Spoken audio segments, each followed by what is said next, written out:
Quand on parle de politique aux gens, ce qui revient souvent, c'est soit ce sont des tous pourris, les politiques, soit la situation est consternante, ils n'ont pas tort, surtout depuis 50 jours, puisque nous sommes à la recherche désespérément d'un Premier ministre. On pourrait même créer une émission de télé-réalité, tellement il y a de noms qui sont évoqués, ce qui là pourrait paraître plutôt rigolo, il faut voir le bon côté des choses. Et il y a aussi une déception générale. On dit souvent, les gens disent souvent, nous sommes déçus des politiques, les promesses ne sont pas tenues, etc. Donc, quand on s'engage dans la vie politique, on pourrait se demander, mais pourquoi c'est si triste? Comment faire pour que les choses aillent mieux? Et comment faire en sorte que la vie politique soit un petit peu plus joyeuse? Ou du moins, on ait plus d'entrain à s'engager. Alors, pour ce faire, c'est pas qu'une question de sentiment, à mon sens. Il faut pas simplement mettre des choses en rose avec des paillettes et des pompons pour que les choses soient jolies. Il faut pas faire que de la télé-réalité. Celui qui a fait des télé-réalités et qui est devenu président de la République, c'était Trump. C'est pas forcément très joyeux.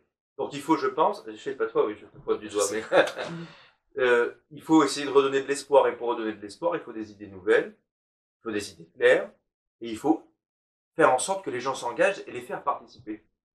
C'est ce que font certaines associations. Il y a l'association pour une constituante qui le fait, avec l'idée de faire des réunions dans des villes, des villages sur la démocratie. Il y a l'association Rendez les doléances que je préside qui le fait sans le faire, c'est-à-dire qui reprend les doléances qui avaient été faites en 2019 après les Gilets jaunes et qui essaye de faire en sorte de les remettre au goût du jour, parce qu'elles ont été oubliées.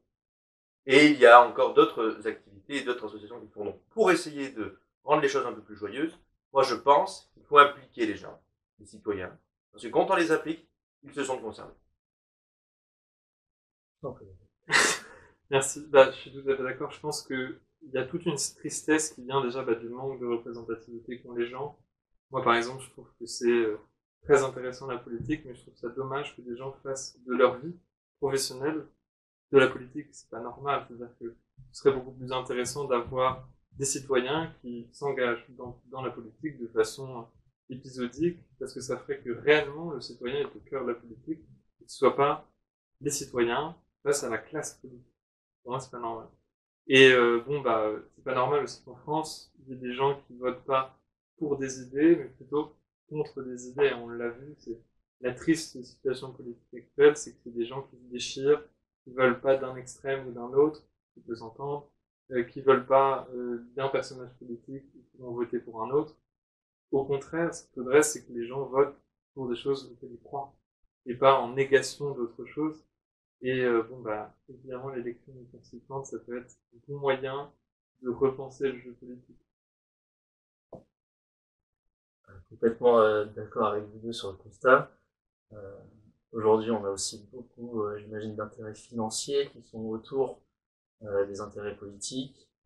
Et aujourd'hui, il y a tellement de scandales que la confiance des citoyens envers le peuple, envers les politiques, les représentants qu'ils ont élus, devient de plus en plus difficile, compliqué, on y croit moins. Et la recherche d'une nouvelle démocratie, d'une autre démocratie plus participative a été forcément voulue maintes fois, et en particulier dernièrement avec les Gilets jaunes qui ont essayé de remettre au bout du jour des assemblées, des réunions. Et c'est vrai que la constituante, le fait d'aller vers une nouvelle constitution, une nouvelle constituante élue au suffrage universel, ça serait un minimum aujourd'hui pour un bon changement. Et puis, ça permettrait, je pense, par exemple, déjà d'avoir plusieurs choses. C'est éviter ce phénomène peut-être de professionnalisation, de faire que les gens qui sont concernés directement par l'activité politique en France, les citoyens, qui sont une large majorité de la population, heureusement, décident du jeu qui les concerne tous les jours et qui impacte leur vie. Tous les jours, tout est politique, comme disait Aristote. Autant que les citoyens qui font toute la politique, qui sont toute l'action politique, soient vraiment au cœur de cette initiative-là. Éventuellement, il y a des enjeux aussi d'intégrité, de transparence qui soient beaucoup plus larges, que on sort de cette professionnalisation qui parfois tend à enlever cette transparence-là. Après, il y a beaucoup de défis. Déjà, il faut s'assurer que cette constituante soit élue et pas tirée au sort. parce que je pense qu'il y a quelque chose de fondamental qui est la démocratie, pour laquelle on s'est battu en France. Ce serait dommage qu'on revienne à la Grèce antique, dans laquelle on tirait plus au sort qu'on faisait des votes. Et bon, après, s'assurer que on soit vraiment sur une représentativité citoyenne plutôt que sur une activité politique. C'est pas un nombre de personnalités politiques de choisir seul de l'avenir du pays, mais beaucoup plus aux citoyens de choisir les règles du jeu qui permettront de décider l'avenir du pays. Et par ailleurs, parce que je crois qu'il y a un symptôme tout à fait illustrateur de ça, c'est l'insulte ou la caractérisation de populisme. C'est devenu un gros mot. Pour disqualifier quelqu'un qui fait de la politique, ou qui ose parler du peuple, ou qui ose un petit peu changer les cadres en parlant de mandat révocatoire, en parlant de démocratie directe. Populiste. Ah, tu es populiste, donc tu es disqualifié. Bon, enfin, à partir du moment où on est candidat à une élection au suffrage universel, quelle qu'elle soit, surtout présidentielle, on est populiste. Tous les candidats à l'élection présidentielle sont des populistes. C'est pas parce que lui, il a fait Sciences Po, l'ENA, et il est cadré comme ça que c'est un gars qui connaît mieux le sujet et qui serait donc moins populiste. Non, parce que quand il y a la rencontre d'un peuple avec un individu, c'est du populisme. Donc je trouve que quand tu parles de professionnalisation de la vie politique, tu as raison.